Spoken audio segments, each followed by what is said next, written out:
대환란 때는 적그리스도에게 경배하면은 지옥으로 떨어지는 거예요. 그리고 그 아래도 짐승의 표를 이마나 손에 받으면 지옥에 떨어지는 것입니다. 그 시대에는.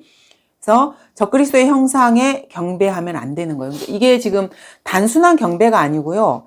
이게 입맞추는 표식으로서 경배라는 게 그 어떤 입교식이라고 해야 되나? 사탄 숭배 의식에서 그 일환의 하나예요. 그냥 단순히 이렇게 절한다. 지금 여러분이 생각하는 그런 절이 아니에요. 이거는 내가 사탄을 섬기겠다라고 그 입교식을 하는 그 입교식의 한 과정에서 입맞춤과 경배를 이렇게 하는 거예요. 이거를 지금 말하는 것입니다. 그래서 우리가 단순하게 생각하기에 뭐 절에 가서 한번 이렇게 절하고 이런 의미가 아니에요. 이거는. 그래서 이런 행위를 하게 되면 그 사람이 예수님을 믿었던 사람이라 할지라도 지옥불에 떨어지는 것입니다. 그래서 자신의 행위로 끝까지 지켜야 되는데 이 끝이 대환란 끝을 말하는 것입니다. 예수님께서 재림하시는 그때까지 자신의 믿음을 행위로 지켜야 되는 때를 말하는 것입니다. 그래서 환란 성도들 같은 경우에는 구원을 잃어버릴 수가 있어요. 이런 구절을 통해서 저희가 그것을 알 수가 있습니다. 그 다음에 야고보서를 한번 볼게요. 야고보서도 환란 시대 서신입니다. 야고보서 자체가 이스라엘의 12지파에게 보낸 서신이라는 것을 1장 1절에 보시면은 그 서신의 수신인이 나오죠. 하나님과 주 예수 그리스도의 종 야고보는 널리 흩어져 있는 12지파에게 문안을 지금 하고 있어요. 그래서 여기는 구원받은 사람일 수도 있고 구원받지 않은 사람일 수도 있지만은 이스라엘 12지파에게 보내는 서신서가 야고보서예요. 그래서 이 야고보서는 기본적으로 교리적으로는 대환란 서신입니다. 그래서 교리적으로 따지면은 대환란과 관련이 있습니다. 여기 이제 뒷부분에 보면 5장을 한번 보시면은 5장 7절부터 한번 볼게요. 자, 그러므로 형제들아 주께서 오실 때까지 인내하라. 지금 재림을 말하는 거잖아요. 그러니까 주님이 오실 때까지, 그때까지 7년 대환란이 끝날 때까지 인내를 지금 말하는 것입니다. 그래서 대환란 기간에는 인내가 반드시 필요해요. 인내하지 못하면 자신의 구원을 잃어버리는 시대이기 때문입니다. 보라, 농부가 땅에서 나는 귀한 열매를 바라고 이른 비와 늦은 비를 받을 때까지 오래 참나니 너희도 인내하며 마음을 경고케 하라. 주의 오심이 가까움이라. 형제들아 정죄받지 않으려거든 서로 원망하지 말라. 보라, 심판하시는 분이 문 앞에 서 계시니라. 나의 형제들아 주의 이름으로 말한 선지자들을 고난과 인내의 본으로 삼으라. 그래서 이렇게 말씀하시면서 인내를 말씀하시면서 구약의 선지자들을 지금 말씀하셔요. 그러니까 이게 이런 것들을 통해서 이 야고보서가 구약적인 배경이라는 것을 여러분이 생각하시면 되겠습니다. 보라, 우리는 견디어내는 자들을 복 있는 사람들로 여기나니 너희가 욥의 인내를 들었고, 또 욥 이야기가 나오죠. 욥기가 전체가 42장으로 된 거 알고 계시죠? 그게 대환란 42개월을 지금 말하는 거예요. 3년 7년의 그 대환란을 말하는 거고, 욥이 그 고난을 받았던 그것은 이스라엘이 고난을 받는, 대환란 기간에 고난을 받는 것의 그 예표로 보시면 돼요. 그 사탄이 직접적으로 욥을 다루었잖아요. 그러니까 대환란 기간에 사탄이 직접적으로 이스라엘을 다루는 거예요. 그거 하나님의 허락하에서 그것이 이루어지는 것입니다. 그래서 욥 이야기가 나오고 선지자들 이야기가 나와요. 들었고 주의 결말을 보았거니와 주는 인정이 심히 많으시고 자비로우시느니라. 나의 형제들아 무엇보다도 맹세하지 말라. 이게 지금 아까 저희가 계시록에서 말했던 그 경배와 관련된 거예요. 단순히 뭐 교회 시대에 내가 뭐 이렇게 우리가 일상적으로 이렇게 하는 그런 맹세나 이런 거를 말하는 것이 아닙니다. 적그리스도를 놓고 그 입교식을 하는 것처럼 사탄을 놓고 맹세를 하는 거예요. 그 말을 하는 거. 그래서 대환란 시대에는 맹세를 하면 안 돼요. 이게 교리적으로 그때는 적용이 되는 거예요. 그 행위에서 믿음과 행위 체제라 그랬잖아요. 그러면 어떤 행위를 해야 되는가를 주님께서 정확하게 말씀을 해주셔요. 그냥 뭐 아무렇게나 이렇게 대충대충 그냥 선하게 살아 이런 게 절대 아닙니다. 근데 지금 이 교회 시대에는 구원을 위해서 선행을 강조하는 사람들이 어떤 선행을 해야 되는지 개념이 없어요. 그냥 막연해요. 하지만 주님은 그렇게 사람을 다루시지 않으셔요. 경륜을 딱 이렇게 정해 놓으시면 그 경륜에서 반드시 해야 될 것과 하지 말아야 될 것을 반드시 딱 정해 놓으십니다. 아담에게는 선과 악의 그 지식의 나무를 먹지 말라고 하셨어요. 그걸 먹으면 끝장이에요. 다른 모든 것을 아무리 잘해도 안 됩니다. 노아에게는 방주를 예비하라고 하셨어요. 노아가 아무리 선한 삶을 살고 뭐 아무리 좋은 인생을 하고 이렇게 해도 뭐 하나님을 신뢰하고 이렇게 해도 방주를 안 지으면은 구원을 못 받아요. 그 무엇인가를 해야 되는 걸 정확하게 말씀을 하시는 것입니다. 그리고 이 시대에는 예수 그리스도를 믿으라고 주님께서 정확하게 말씀을 하셔요. 그 예수님의 피로 죄를 용서함 받으라고. 그리고 대환란 때는 맹세하지 말라고 주님께서 말씀을 하셔요. 그러니까 사탄을 섬기지 말라는 거예요. 사탄을 경배하지 말라는 것입니다. 하늘로도 말고 땅으로도 말며 어떤 다른 맹세로도 말지니라. 다만 너희는 예할 것은 해하고 아니라 할 것은 아니라 하여 정죄에 빠지지 않도록 하라. 이거를 저희가 이제 교리적인 것이 아닌 영적인 적용으로 그리스도인에게 적용은 할 수 있습니다. 하지만은 교리적인 것은 대환란에 해당한다는 것을 아셔야 됩니다.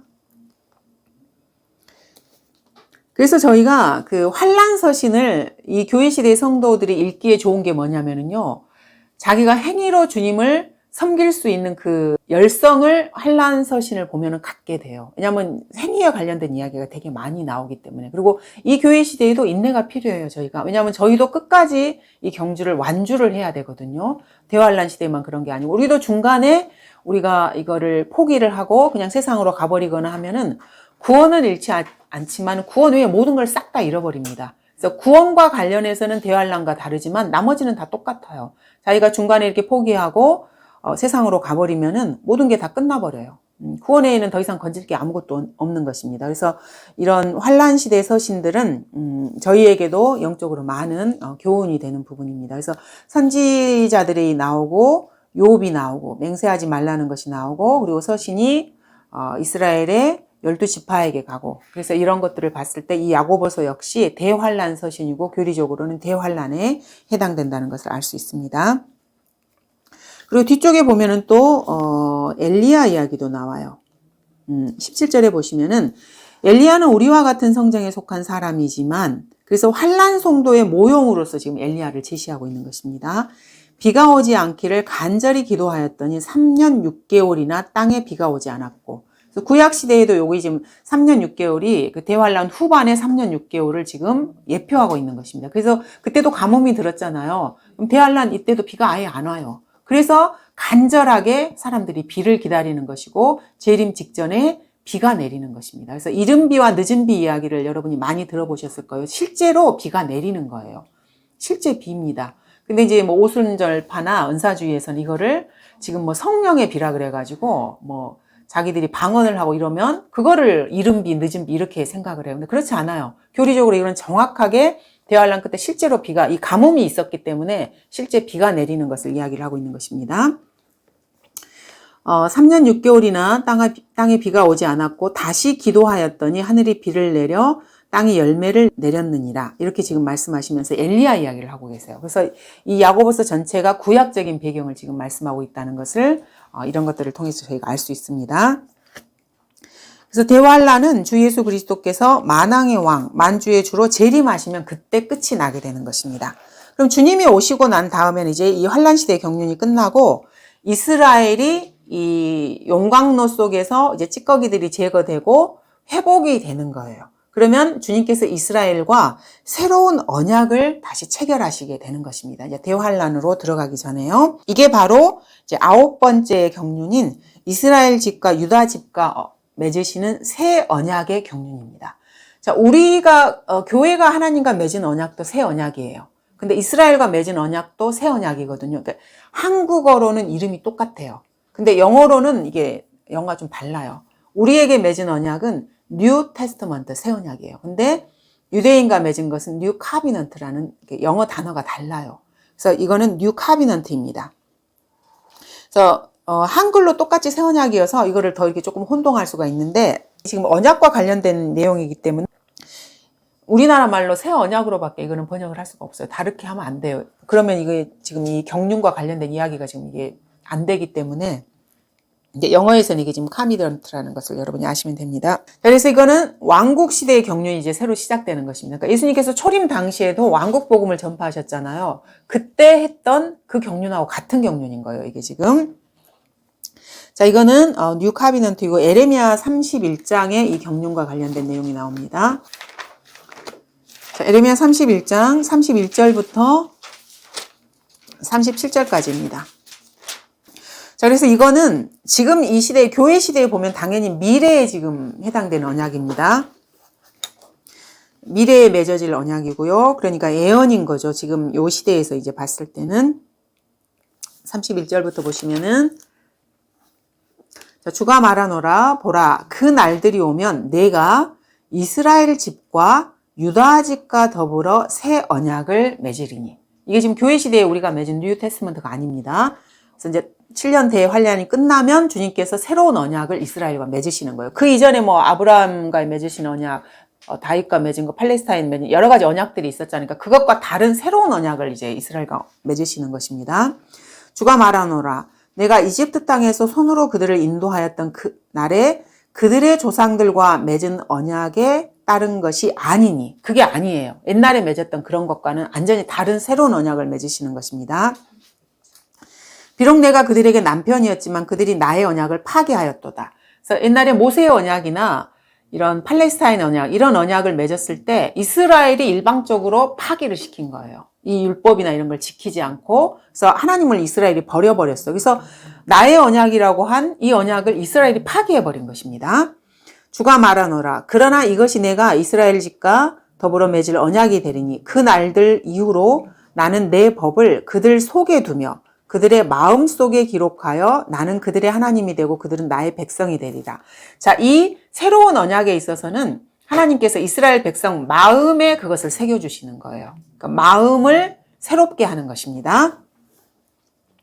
옛날에 모세의 언약에서는 율법을 제시하고 그걸 지킬 것을 이렇게 말씀하셨어요. 마음의 변화는 없었거든요. 근데 새 언약은 이 부분이 아주 다릅니다. 마음을 완전히 이렇게 새롭게 해주시는 것입니다.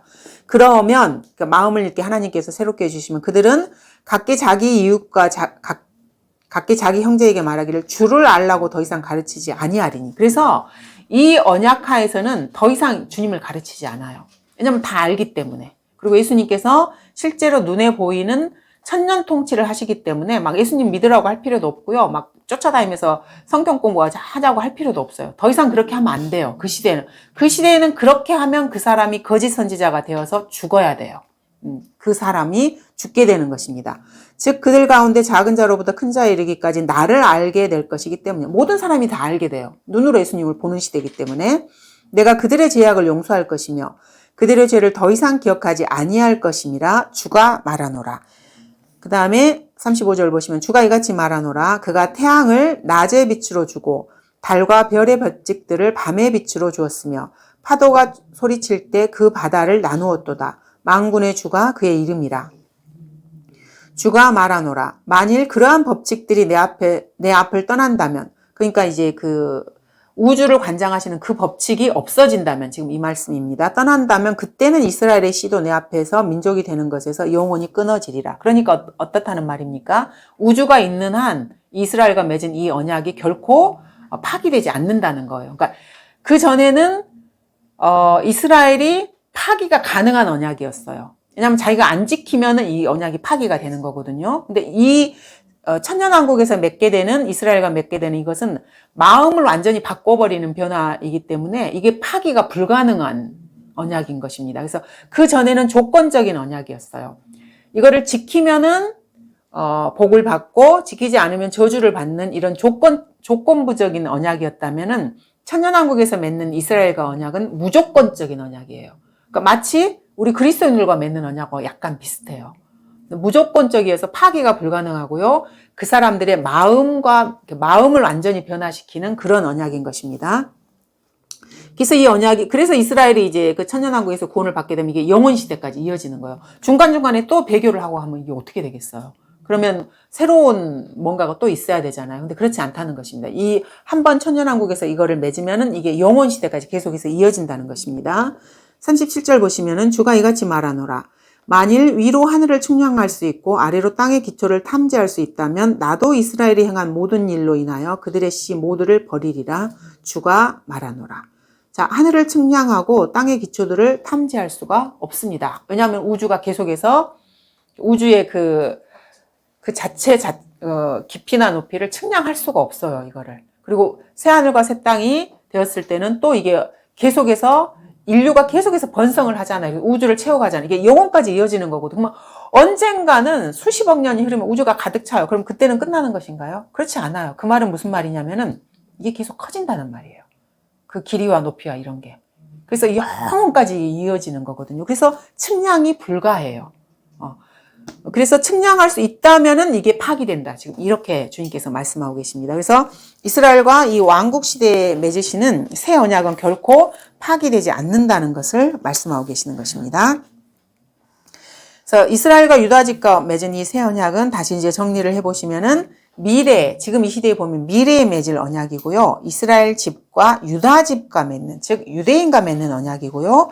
마음속의 법을 기록하는 것이고요. 그때는 예수님을 전파하거나 믿으라고 하는 것이 금지되는 것입니다. 그리고 이때는 무조건적인 언약인 것입니다. 모세의 언약은 조건적이었습니다.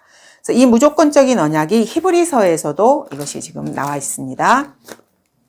히브리서 8장을 한번 볼게요. 그래서 히브리서도 이게 전환기적인 서신이기 때문에 교리적으로 우리한테 100% 다 적용하면 어려운 게 이것 때문에 그렇습니다.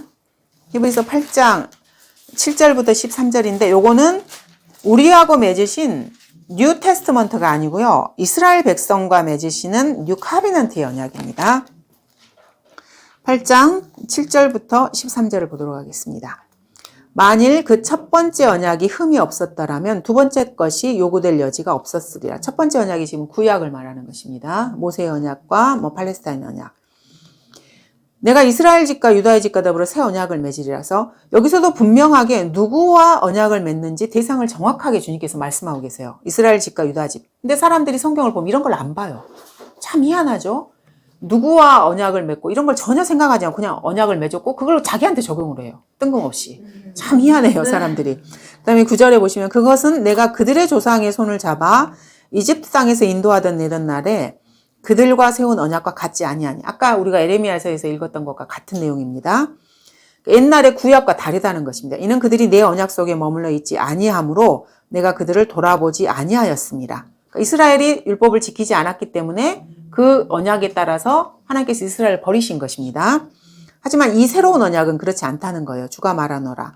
그 날들 이후에 내가 이스라엘 집과 세울 언약이 이것이라. 주가 말하노라. 내가 내 율법들을 그들의 생각에 두고 그들의 마음에 그것들을 기록하리라. 나는 그들에게 하나님이 되고 그들은 내게 백성이 되리라. 그들이 자기 이웃이나 형제에게 일일이 가르쳐 주를 알라고 하지 아니하리니 이는 그들이 가장 작은 자로부터 가장 큰 자에 이르기까지 다 나를 알 것이기 때문이라. 내가 그들의 불의에 대하여 자비를 베풀며 그들의 죄들과 불법들을 다시는 기억하지 아니할 것이라고 하셨느니라. 그가 말씀하시기를 새 언약이라고 하셨으니 그가 먼저 것은 옛 것이 되게 하신 것이라. 이제 낡아지고 오래된 것은 사라져 가느니라. 이렇게 해서 아까 에레미야서와 내용이 같습니다. 요거는 우리 그리스도인들에게 적용되는 것이 아닙니다. 그래서 천년왕국이 시작되면 예수님께서 저희가 다윗의 언약 배웠죠. 그때 배웠던 이 다윗의 보좌에 앉으셔서 실제로 땅을 통치하시게 되실 것입니다. 그리고 성도들에게는 땅을 나누어 주시고 다스리게 하실 것입니다. 이것을 우리가 천년왕국이라 그래요. 자, 그런데 이 천년왕국이라는 단어 자체는 성경에 나와 있지는 않습니다. 하지만은 요한계시록 20장에 보시면은 이 천년을 다스린다는 이런 표현들이 6번에 걸쳐서 이렇게 언급이 돼요. 그래서 천년을 다스리기 때문에 우리가 이것을 천년왕국이라고 표현을 하는 것입니다. 그래서 주님께서 오시면은 과거에 체결한 언약과는 전혀 다른 언약을 체결하시고 이것이 이제 유대인들이 그렇게 기다렸던 메시아의 모습으로 오시는 거예요. 그러니까 유대인들이 가지고 있는 그 메시아의 개념으로 해서 이제 회복이 되는 것입니다. 그게 사도행전 1장에 나오는 거예요. 사도행전 1장 6절에. 그런데도 이 사도행전을 자꾸 우리 그리스도인들에게 적용하는 이 시대의 사람들이 그래서 이 시대의 그 기독교인들이 자기들이 왕인 줄 알아요, 지금. 진짜로 그래요. 그래서 뭐 왕 나는 왕이다. 이게 물론 이제 어린이들 찬양도 하고 그렇지 하지만 실제로 자기들이 이 시대의 왕 노릇을 지금 하려고 그래요. 그 사람들이 이거를 모르기 때문에. 1장 6절에 보시면은 그러므로 그들이 함께 모였을 때 주께 물어 말씀드리길 주여 이때 이스라엘의 그 왕국을 회복하시겠나이까. 그래서 유대인들은 이 왕국 회복에 대해서 지대한 관심을 가지고 있고요. 메시아가 오시면 왕국을 회복하신다는 걸 정확하게 알고 있어요. 근데 초림하셔서 예수님의 고난과 이 교회 시대를 몰라서 오해를 한 것뿐이에요. 그래서 제자들이 물어봤던 그 왕국을 지금 여기 있는 이스라엘 집과 유다 집과 맺는 이 새 언약을 통해서 그 왕국을 주님께서 회복을 하시는 것입니다. 그래서 이것이 바로 자기 백성과 맺으실 그 새 언약을 말하는 것입니다. 그리고 이스라엘이 완전히 회복되는 것이고요. 그래서 예수님께서 초림하셨을 때 유대인들이 예수님께 원했던 게 바로 이거예요. 그래서 유대인들이 예수님을 십자가에 못 박고 이렇게 한 거예요. 왕국을 막 세워야 되는데, 물론 이제 왕국이 가까이 왔다고 말씀을 하셨지만, 자꾸 자기들이 생각하기에 예수님이 엉뚱한 행동을 한다고 생각을 하는 거예요. 자기들이 기대했던 그 메시아의 모습이 아니었던 것입니다. 그래서 유대인들이 기대했던 메시아의 모습은 이 땅에 오셔서 바로 왕국을 세우셔서 이스라엘을 그 이방인의 머리로 딱 해서 자기들이 통치자가 되는 그런 메시아를 원했는데, 예수님께서 자꾸 그 산상수훈에 그런 이야기를 하시면서 자기들을 그 도덕적으로 바리새인의 의보다 뛰어나야 되는 그런 이야기를 자꾸 하시니까 그런 게 싫은 거예요. 지금 왕국을 세워야 되는데 자기들에게 그 하나님의 의를 지금 계속해서 요구하시는 이런 왕이 싫었던 것입니다. 그래서 십자가에 못 박은 것입니다. 그래서 이런 관점에서 저희가 보면 유대인들이 왜 그렇게 행동을 했는지 이해를 할 수가 있어요. 그리고 그 2000년 그 교회 시대 역사 가운데에서 유대인들이 예수님을 버릴 수밖에 없어요. 그런 관점으로 보고 있으면 버릴 수밖에 없고 무신론자가 될 수밖에 없어요.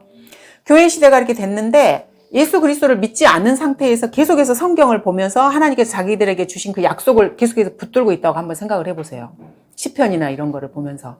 그러면은 자기 가족이나 이런 사람들이 다 이렇게 아우슈비츠나 이런 데 가서 죽어나가고 자기 민족은 지금 2000년이 넘도록 국가도 없이 전 세계를 떠돌고 있고 어디 가서 하겠다 싶으면 열심히 노력해서 그렇게 하겠다 싶으면 그 나라에서 다 쫓겨나고 그런데도 성경을 계속해서 랍비들이 붙잡고 있어요. 그러면 그게 우스워 보이는 거예요. 그것도 뭐 1, 2년도 아니고 100년, 200년도 아니고 1000년, 2000년 동안 이런 역사가 계속되면은 그래서 유대인들이 무신론자가 많아요. 예수님을 믿지 않기 때문에 그런 것입니다. 그러니까 예수님을 배제하고서 구약을 계속해서 붙들고 있으면 이런 결과가 나올 수밖에 없는 것입니다. 자, 저희가 아까 에레미야서 31장은 봤고 그다음에 로마서 11장이 이스라엘의 회복과 관련된 그 장입니다. 전체가. 그래서 이제 이 로마서 11장도 사람들이 오해를 해서 이제 로마서가 그리스도인들에게 교리적으로 이렇게 적용이 된다는 말을 듣고서 이 11장도 뭐 올리브나무, 참 올리브나무, 이렇게 도로 올리브나무 뭐 이런 이야기가 나오니까 그리스도인들이 구원을 잃어버린다는 걸로 이거를 이렇게 해석을 해요. 근데 이거는 그런 이야기가 아니고요. 이스라엘을 집합적으로, 민족적으로 이야기를 하는 거고 이방인도 개별적으로 말하는 게 아니고 이방인 전체에게 예수 그리스도의 은혜의 복음이 전해지는 그 관점에서 지금 말을 하는 거예요. 그래서 이방인 전체가 버림받는 것이 대환란 시대거든요. 이스라엘은 그것을 회복되는 거고. 그래서 여기에 있는 로마서에 나오는 이 부분은 집합적으로 이스라엘과 이방인을 다루시는 그 구절이라는 것을 여러분이 아셔야 됩니다. 그래서 25절부터 27절 보시면은 형제들아 너희가 스스로 지혜 있는 채 하지 않게 하기 위하여 이 신비를 너희가 모르기를 내가 원치 않으니 이는 이방인들의 충만함이 차기까지는 이스라엘 일부가 완고하게 된 것이라. 그래서 이스라엘이 회복되는 이것도 7가지 신비 중에 하나에 해당되는 신비입니다. 그리하여 온 이스라엘이 구원을 받으리라. 기록된 바 구원자가 시온에서 와서 야곱에게서 경건치 아니한 것을 제거하리라. 이는 내가 그들의 죄들을 없앨 때 그들에 대한 나의 언약이 이것임이라 함과 같으니라. 그래서 이거에 지금 여기서 이 언약도 새 언약과 관련된 이야기를 지금 하고 계십니다. 그래서 하나님께서는 성경 곳곳에서 이스라엘 백성과 새로운 언약을 맺으시겠다고 지금 약속을 하고 계세요. 구약과 다른 새로운 언약을 맺으시겠다고. 그래서 이 언약에 따르면 이스라엘은 영원히 하나님의 백성이 되는 거예요. 영원히. 더 이상 이스라엘은 타락하지 않습니다. 이 언약을 맺고 나서는. 그래서 왜냐하면 그들의 마음속에 하나님의 법을 기록을 해두기 때문입니다. 그래서 그 시대에는 주님을 증거하거나 주님에 대해서 알려주면 안 돼요. 천년왕국에서는.